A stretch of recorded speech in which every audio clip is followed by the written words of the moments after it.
Why not? Did I ever tell you guys I was a paper boy when I was a kid?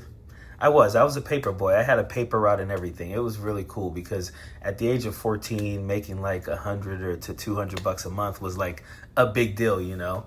But when I had that paper route, I saved up money to buy myself a bike. So when I first started the paper route, my mom would take me on the paper route. Every morning she'd get up, take me on the paper route. So I saved up to buy a bike. And I bought this Huffy mountain bike. And like, for me, that was a big deal. Like, that Huffy mountain bike was so clean. It was nice. It was like all white with like Huffy written in black and everything. I love that bike. When I was like 14 years old, my friend and I, who I'd been friends with for about a year, he's one of the first people I met when I moved to California. He and I rode our bikes down to downtown to like a store. I think it was like a Thrifty's or something back then to get ice cream. If you guys remember thrifty stores in California, maybe there are other places too, but like you could get a scoop of ice cream for like 20 cents back in the early 90s and stuff and late 80s. But we rode our bikes out there. Now my friend, he had this nice mongoose bike. We used to call him rich, but basically he just was a middle-class kid that, you know, his parents got him some stuff and everything. So he had a mongoose, I had a Huffy. He had like a 20-inch mongoose and I had, you know, a full mountain bike Huffy. We ride our bikes downtown. Again, we're 14 years old. He's been my best friend for a year. Ride our bikes downtown to this Thrifty. We put our bikes down. I think we put our bikes, like, mine was down and his was like kind of on top of mine. We come out of the store and my bike is gone. My Huffy that I've saved up money just to buy, and I've told you guys I grew up poor, to buy that Huffy's gone. And his mongoose is still there. Now, some of you may be thinking like other people thought when I told them this story. Oh, your friend set it up and he got someone else to steal your bike. And I remember when people would say that to me, I would be like, what type of friends do you have? Because I've known this guy for a year. We've never done anything dirty or nefarious with each other. He's not that type of person. It was easy for me to say, my friend didn't do that. But I realized like some people had friends that they were out doing dirt with. And if you're out doing dirt with someone, you would expect that they would do dirt to you. Why am I telling you guys this story? Because right now, Marjorie Taylor Greene is out here putting out posts about how she can't believe that, you know, Donald Trump is going after her the way that he is, and she has people threatening her life now, and it's all being egged on by the president of the United States. She's out there like, you know, the most powerful man in the world is coming after me. And I'm like, but you were doing dirt with him. You should expect that when this person gets a little bit upset at you, they're going to do to you exactly what you and them were doing to other people. Like, remember David Hogg? David Hogg survived a school shooting. And I know he's some type of state member of something. I know he serves in politics now. I'm not sure exactly where. But like a year after this guy survived a school shooting, he was in Washington, D.C., lobbying Congress for stricter gun laws. The guy survived a school shooting, so he went to Congress to lobby for stricter gun laws. Marjorie Taylor Greene harassed this guy, followed him in Washington, D.C. Why are you trying to take away my Second Amendment rights? Why are you guys are trying to take away our guns and all this? How did you get over 30 appointments with senators? How'd you do that? How did you get major press coverage on this issue? And how did you get kids? Why do you use kids? Why kids? You know, if school zones were protected with security guards with guns, there would be no mass shootings at schools.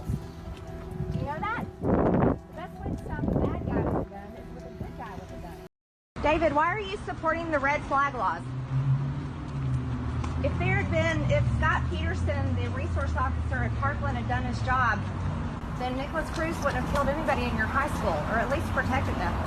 Why are you supporting red flag gun laws that attack our Second Amendment rights? And why are you using kids as a barrier? Do you not know how to defend your stance? So I'm walking. He's got nothing to say. Sad. He has nothing to say because there really isn't anything to say, you guys. He has nothing to say because he's paid to do this. Guess what? I'm a gun owner. I'm an American citizen. And I have nothing, but this guy with his George Soros funding and his major liberal funding has got everything. I want you to think about that. That's where we are. And he's a coward. He can't say one word because he can't defend his stance. This is Ruby Freeman and Shay Moss. Remember them? They were poll workers in Georgia.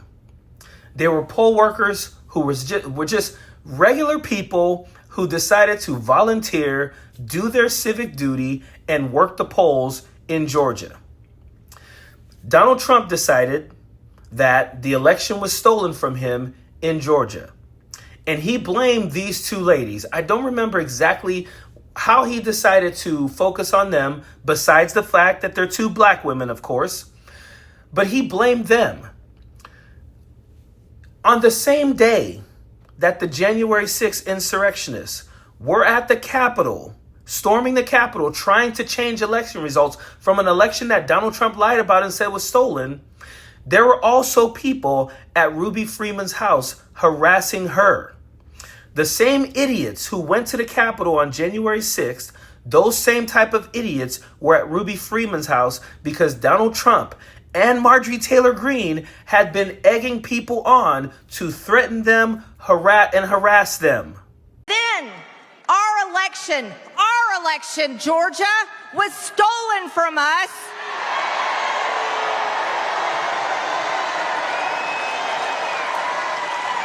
That's right. Right down the road from here with the water main break.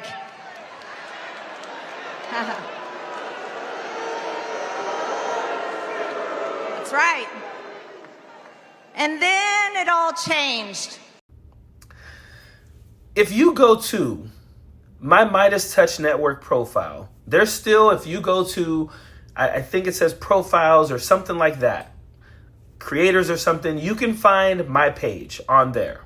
You can find all the videos I made while I was making videos, making content for the Midas Touch Network. You can find so many videos of me calling out Marjorie Taylor Greene for the absolute vile person that she is. So many times, over and over again, because she is one of the worst. So when I see her make a post that says, I can't believe that the president of the United States, someone that I voted for, someone I helped get elected, is now going after me the way he is, and there are people threatening me. I have to get private security because of what he's doing to me. All I can think of is Marjorie Taylor Greene can fuck all the way off. When I mean fuck off completely, because you were doing dirt with him. The same thing he's doing to you, you did with him to other people. You think we give a damn? Like, you were cheering him on when the leopards were eating other people. Now the leopards are eating your face, and you want us to be outraged about it. You want us to give a damn about it. I don't. No one should. Like, if you, at any time, if you start to think, man, that's kind of messed up what's going on with Marjorie Taylor Greene, just remember, she did worse to so many other innocent people. Ruby Freeman and Shay Moss had done nothing wrong. The election was never stolen, and they were harassed because Marjorie Taylor Greene, who serves a district in Georgia, went around saying that those two women were complicit in stealing the election from Donald Trump. David Hogg had done nothing but survived a school shooting and decided, I should probably try my best to prevent this from ever happening to another high school kid. So he went to lobby Congress, and Marjorie Taylor Greene personally harassed him. Marjorie Taylor Greene has been front and center on saying that George Floyd died of a fentanyl overdose, even though she knows that is absolutely not true.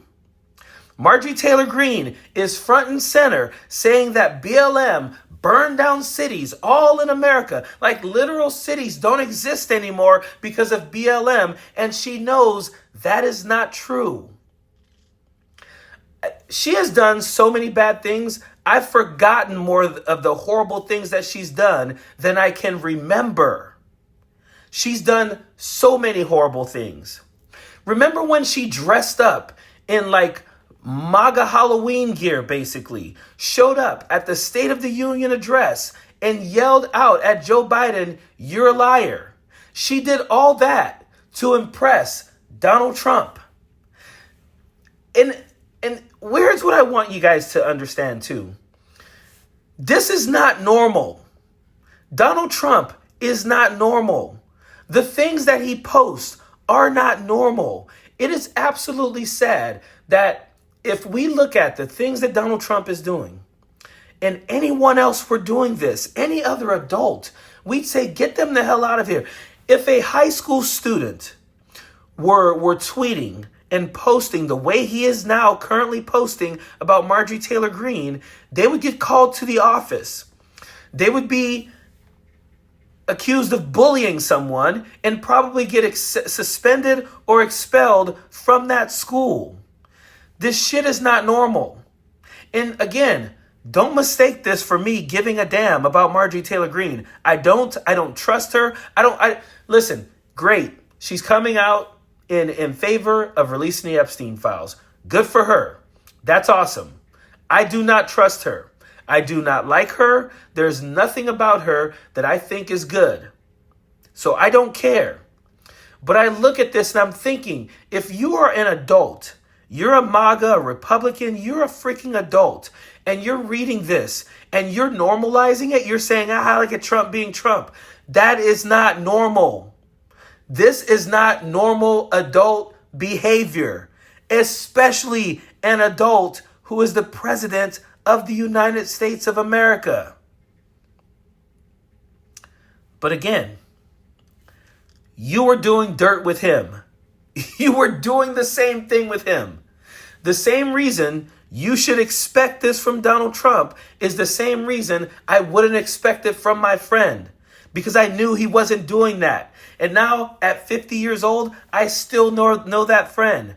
We still have not done anything nefarious or dirty with each other. So that's why I know he would have never had someone come over and steal my bike. But Marjorie Taylor Greene should not be surprised that Donald Trump is treating her the same way he treats everyone.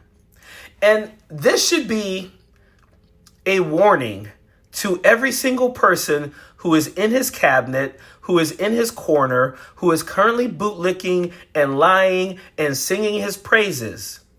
The second you leave or you cross him and he fires you, you're getting exactly the same thing.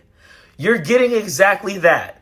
Marjorie Taylor Greene traveled the world with this dude, went to golf tournaments with him, hung out with him. I mean, they were like freaking best friends, besties. And this is what she gets. The second she dares say, I'd like to see the Epstein files come out. And she wants the Epstein files to come out because she thinks they will prove Donald Trump is innocent and prove the Clintons are guilty. That is how much she is in that cult. And even with all that, Donald Trump is calling her a lunatic. He's calling her Marjorie Taylor Greene, something we have been calling her for years. He's now calling her that, calling her a lunatic, saying, yeah, I don't have time to answer the calls of a raging lunatic. This is the lady who did everything to get him elected. And even when she was coming out against some of his policies, she never said his name. Not one time. As a matter of fact, she did not use his name in any of her posts in a negative light until after he called her out and called her a lunatic and said she was crazy and said the reason why she's mad at him is because he didn't give her a spot in his cabinet or told her she shouldn't run for governor or a member of the Senate. That's the only time. She knew the whole time gas prices were up, grocery prices were up, All these things were happening under his watch, and she never said his name. She blamed Congress. She blamed the Senate. She blamed Mike Johnson. She never said his name. She went out of her way to make sure she never incriminated him. And that dude is still dragging her ass like someone he's always hated. And he even said she's now proving herself to be the rhino we've all always known she was. He's dragging her ass right now, showing her exactly who she is. And she wants us to give a damn. I do not, like not one bit. Marjorie Taylor Greene could get in front of a camera right now and cry tears, hard tears, and say, Donald Trump is killing me right now. I can't, the phones are ringing, people are threatening me and all that. And you know what I would do? I would laugh. Call me what you want. I would laugh my ass off. She's a horrible person. She's getting everything she deserves. I hope in the process of having her destroyed, they all destroy themselves. I hope this takes down that entire party that decided to elect this freaking idiot to the presidency. We're living in the dumbest times right now. Period. Don't want no enemies or ops. Envy in their heart, I tell them stop. Vacation on the yacht.